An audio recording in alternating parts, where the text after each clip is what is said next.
साथ नोएडा लोकमंच संस्था की अनोखी पहल। आपको बता दें, गरीब लोगों के लिए दवा बैंक शुरू किया गया है। सेक्टर 12 के बारात घर से दवा बैंक की शुरुआत की जा रही है और नोएडा अथॉरिटी की सीईओ रितु महेश्वरी, सांसद महेश शर्मा और विधायक पंकज सिंह और पूर्व राज्यपाल प्रभात कुमार मौजूद हैं। ये बड़ी जानकारी आप तक पहुंचा रहे हैं।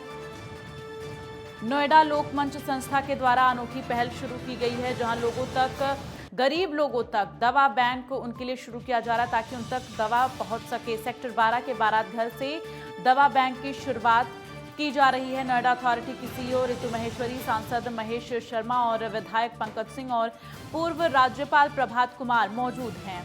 तो नोएडा लोकमंच संस्था की तरफ से ये अनोखी पहल जो है शुरू की जा रही है। गरीब लोगों की मदद के लिए दवा बैंक की शुरुआत की जा रही है। तो निःशुल्क दवा वितरण केंद्र है ये, जहां पर गरीब लोग निःशुल्क दवा प्राप्त कर सकते हैं यहां से। तो ये बड़ी खबर आपको नोएडा से बता रहे हैं, जहां गरीब लोगों की मदद के लिए नोएडा लोकमंच संस्था की अनोखी पहल शुरू की जा रही है। आज से गरीब लोगों के लिए दवा बैंक की शुरुआत हुई है और सेक्टर 12 के बारात घर से दवा बैंक की शुरुआत जो है की जा रही है। नोएडा अथॉरिटी की सीईओ रितु महेश्वरी और इसके साथ ही विधायक पंकज सिंह, पूर्व राज्यपाल प्रभात कुमार इस वक्त मौजूद हैं वहां पर।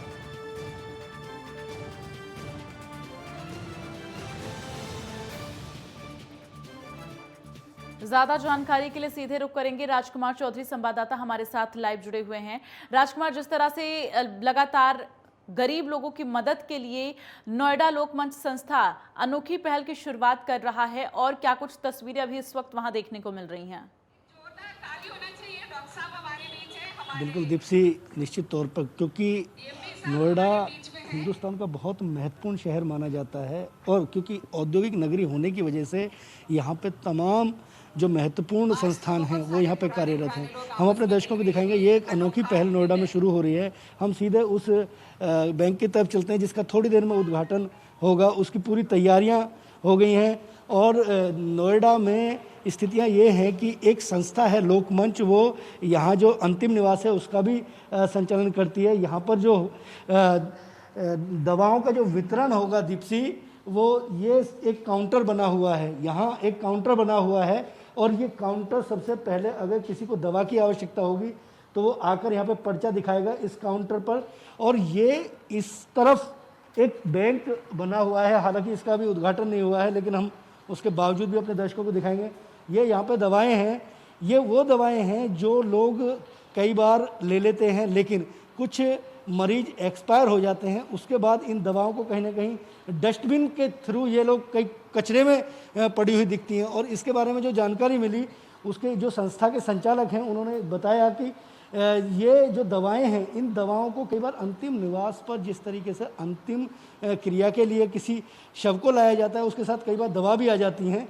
तो अब ये एक नई पहल शुरू की है। इनके जो वॉलंटियर हैं वो घर घर जाकर एक मैसेज करेंगे, जागरूकता एक अभियान चलेगा। नोएडा प्राधिकरण ने, ये बारात घर सरकार का है, नोएडा का है, क्योंकि नोएडा को संचालित करने के लिए नोएडा प्राधिकरण की व्यवस्था की गई है। नोएडा प्राधिकरण का सहयोग इसमें इतना है कि उन्होंने ये जगह इन्हें निःशुल्क मुहैया कराई है संस्था को। लेकिन संस्था के जो कर्मचारी हैं, जो यहाँ के जो वॉलंटियर हैं, वो वॉलंटियर ही लोगों को ये दवाओं का वितरण करेंगे ताकि ये दवाएं लोगों तक पहुंच सकें। और ज़रूरतमंद कई लोग ऐसे होते हैं कि जिनको दवाएं नहीं मिलती और वो कई बार दवाओं के अभाव में जान गंवा देते हैं। जी बिल्कुल राजकुमार, ऐसे में दर्शकों तक सटीक जानकारियां पहुंच सके, इसलिए आपसे चाहेंगे आप जरा बताएं कि किस तरह के लोग, क्या कोई क्राइटेरिया रखा गया है या हर तरह के लोग यहां पर दवा लेने के लिए, निःशुल्क दवा लेने के लिए जा सकते हैं?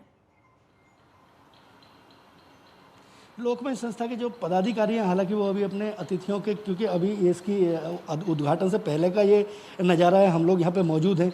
जो अभी तक उनसे बात हुई है, उनसे बात ये हुई, उन्होंने एक व्यवस्था बनाई है कि यदि किसी मरीज को किसी दवा की आवश्यकता है और उसके परिजन या वो मरीज उस दवा को नहीं ले पाता है या उसको दवाएं मुहैया केवल और एक चीज़ बहुत स्पष्ट करने की आवश्यकता है, जो दवाएं यहाँ पर होंगी वही दवाएं उनको दी जा सकेंगी। उसके अलावा डोनेशन के जरिए जो आएंगी, एक डॉक्टर के द्वारा बिना डॉक्टर के परमिशन के, बिना डॉक्टर के पर्चे के कोई दवा किसी को नहीं दी जाएगी। आर्थिक रूप से उसकी आर्थिक व्यवस्था कहीं ना कहीं ऐसी बेहतर नहीं होनी चाहिए कि वो उसको वहन ना कर सके। केवल ये गरीबों के लिए है और एक सहजता के हिसाब से अब ऐसा नहीं है कि यहाँ कोई क्राइटेरिया ये बनाया गया कि वो गरीबी रेखा के नीचे जीवन यापन करने वाला आदमी अगर राशन कार्ड लेके आएगा तो दवा मिलेगी या नहीं मिलेगी। अभी तक ऐसी कोई व्यवस्था नहीं है, क्योंकि कहीं ना कहीं रेफरेंस से ये जो संस्था है, ये संस्था के पास कई बार रेफरेंस, क्योंकि जिस तरीके से कोविड के दौरान लोग भूखे ना मरें,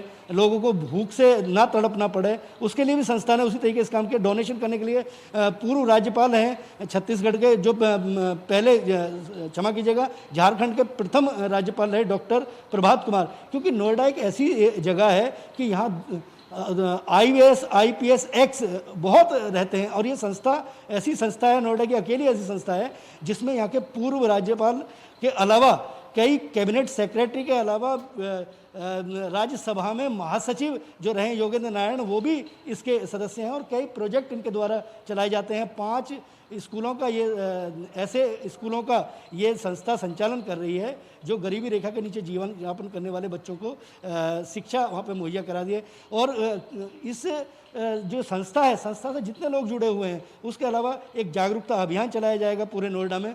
और गरीबी रेखा जो गरीब तबके के जो इलाके हैं, उन इलाकों में कहीं ना कहीं वॉलंटियरों के जरिए ये बताया जाएगा कि अगर कोई व्यक्ति किसी को दवा की आवश्यकता है तो वो लोकमंच के इस बैंक में बिल्कुल, और कहीं ना कहीं उन गरीब लोगों के लिए बहुत बड़ी यहाँ पर सुविधा की शुरुआत जो है की जा रही है। तमाम जानकारी के लिए राजकुमार बहुत बहुत धन्यवाद। तो यहाँ पर जिस तरह से नोएडा लोकमंच की तरफ से एक अहम पहल की शुरुआत की गई है उन गरीबों के लिए जो गरीब दवा के अभाव में अपनी जान गंवा देते हैं।